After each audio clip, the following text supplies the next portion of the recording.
Hello everyone, welcome to another lab. In this lab, we are going to fix a network connection. Here is the scenario.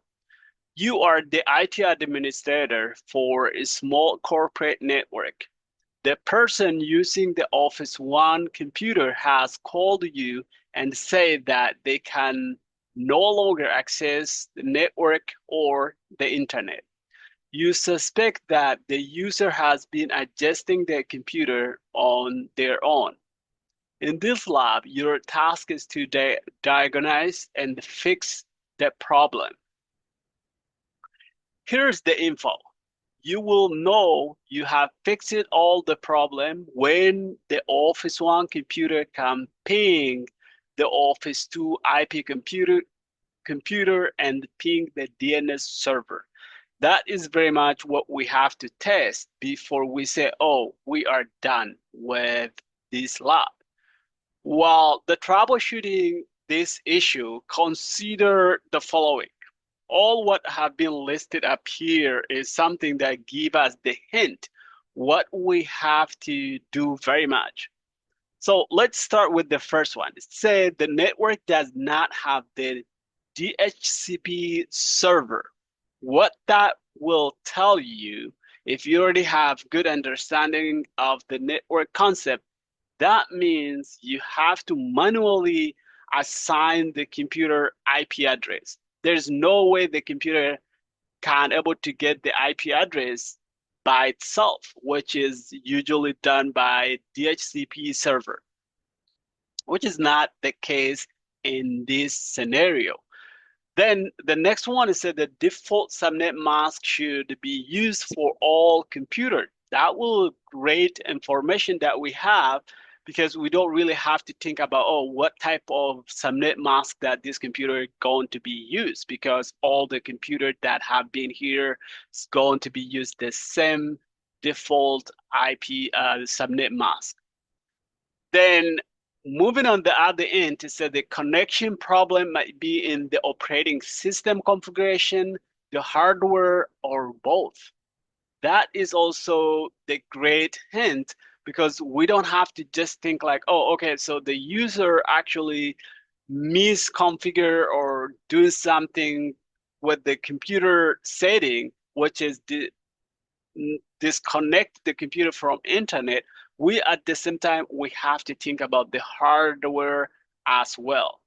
Okay, so I think this is a very important thing that you have to understand this in first, and then after that you have to try to figure out what's going on, right? So let's say there might be the more than one problem. Again, if you feel like, okay, so I figure out this is the problem, that is it, and then you just move on the conclusion, that will cause another problem as well. That will be cause another problem as well because there's not only one single problem. There should be like multiple things. That's why you have to make sure that is not like what we just decide with one single thing. During the lab, the diagnose and repair option is not available. Instead, review configuration of the system to identify the problem. You can view the connection property or use the ipconfig command to figure out what's going on. So use the information in the exhibit to verify the required network connection setting.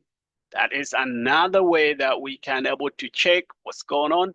And finally, use the setting up network and internet setting to help you verify whether you have fixed the problem. That is also where we have to check, even to investigate. At the same time, that's where we have to check to confirm what we done is actually fix the problem. All right. Finally, this is another info which I found is really helpful that you have to understand. It says IP address below 15 are being used by the servers. Okay, anything below 15 is already being used by server. That means we cannot able to use any other IP address below 115. Okay, that's the great int. Second, IP address between 30 and 34 are being used by other workstation. That is also another great int. But what is your conclusion? We will figure out that, because you have to keep that in mind and then start doing the investigation. What is actually going on? Why the computer is not actually connected to the internet? As we already see up here, this computer is not actually connected to internet. There's no way we can able to see, like for even for Wi-Fi, for anything. So what we have to do is we have to connect to go here and look for the internet, and we have to go up here to, as we see, there's nothing connected. So go to the setting, and I think we can go to more network adapter option. And as you see here, oops, you can able to see that there's no connection. But what is not connected, as the red X show, that the cables is not really connected. So it's that the network cable is unplugged. Whoops, that's the first issue. So what we have to do is we have to go to the hardware itself, and we have to turn it back, the computer back, and then, oh, this is already right here, right? If you click on this, the other side is connected, but the other one is not connected at all. So we have to connect that one back as well. So after we did that, we come back here. Here we go. We have the IP address. At least it shows like the cable is connected right now. But what else we can do is to make sure we have the right IP address, because even though it's connected, that doesn't mean like it's in the right info, I mean, in the right connection or right IP address. So we have to check IP config to make sure we have all the right thing. And as you see right here, so we have looking for, all right. So as you see, we have the auto configuration IP4 address, which is 169.254.10. All right. So if you are again familiar with the concept of IP address, once you see the auto IP4, which is usually AP4, that means this computer is trying to use, which, as you see right here, DHCP is enabled, and then it's yes, but it couldn't able to find the right IP address, which is looking for the available IP address, and this computer couldn't able to get the IP address. Because of that, it assigned itself to the IP address, which is start with 169, which is just auto configuration. It's not really right IP address. It's not going to be work, but the computer is still connect itself to IP address. So what we have to do is we have to configure the right IP address to this computer. So we have to close out that and then come in here, and then we have to go to setting and look for internet, and then we have to go to IP, and we have to assign the IP address. As you see, IP address is automatic, which we don't have. That's why we have the wrong IP address is actually configured, and then it seems like it working right. So what we have to do is we have to change this one to manual, and then we have to turn on IP4.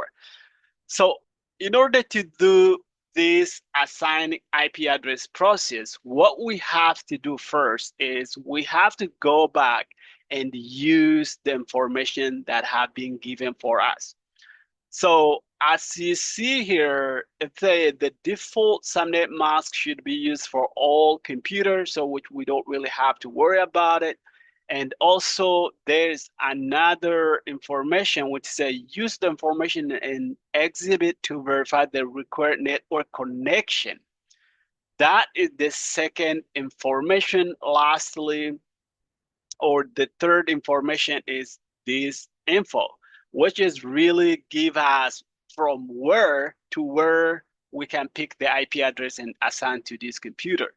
So let's start with the exhibit. So that will be really great information. So as you see here, this is Office One, which is tracking back up here, and you see it come all the way through the patch panel, go to the switch, and then come to the router. This is the router, which is the default gateway to these computers, any computers that actually in this area, like including all this part, all these Office, the IP, the router is right there. So like it's this one, which is the IP address is actually right here. That is something that we can confirm. So the other thing is the DNS server. So as you see, there's the external DNS server. So we have that information. The other thing that we can able to do is I can say we can go back if you want. We can go back to Office One or Office Two. I mean, like get the terminal to make sure you can check the IP config for this computer, because since this computer is on the same IP address or in the same on the same network with the other computer, there's a lot of information you get from here. So the first one is, as it already said, this is one of the computer which is assigned to the IP address as above 30, which is between 30 and 34. That's which is already assigned to the another computer, and we can see that is that the range of IP address. And also the second one is the mask, subnet mask, that we feel like, okay, so that's the default one they is talking about over there. And finally, we also check the default gateway, which I already talked about there. Oh, that should be the right one. So also the DNS server is like the one we already checked in exhibit. We can use the same thing. The only thing we need to change is this IP4 IP address. That is something we have to change for for Office One. So in order to do that, we have to go back to Office One, and since we are already here, so we have to go into IP and make sure this one is on.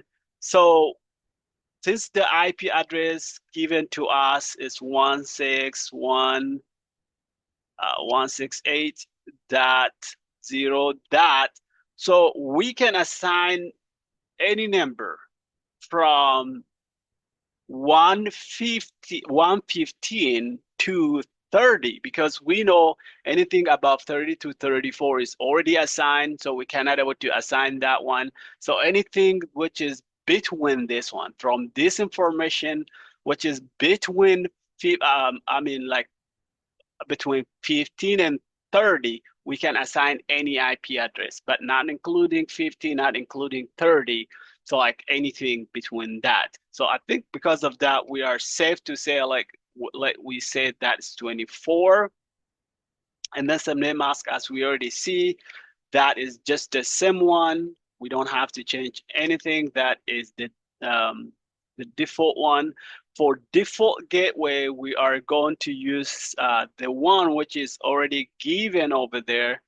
That is 105, which is very much what you can able to see is up here. All right. So for preferred DNS, I think you can just pick one, or you can do all the same thing, which is one is right here, which is 161. It's 163.18.80.1393. And the other part is 163.18.17.93. So that will be assigned the right IP address, and then we also see that part. And I think we can able to, let me look something here. So as you see, this is already the corporate rail network. That one is connected right now. That will be work. I think even you can check this. So this one is already enabled. And what we can do is like we can able to go to terminal and we can check to ping the IP address of Office 1, which is 92.16.0.33. So we already checked. So as we see, we are successfully able to ping because this two computer is on the same network. And then we also try to ping the DNS server that we have one of that and 8E and 93. So we can also able to ping that. So as you see, we are hopefully able to solve this problem by assigning the right IP address, by changing the setting that is supposed to be changed, and also by plugging the physical cable that was unplugged. As we do all the time, let's score this lab and to make sure what we've done is correct. All right, as you see, we successfully scored this lab 100%, which means that is the right thing. As always, thank you for watching. Please don't forget to subscribe to our channel. See you in next lab, and thank you for watching again.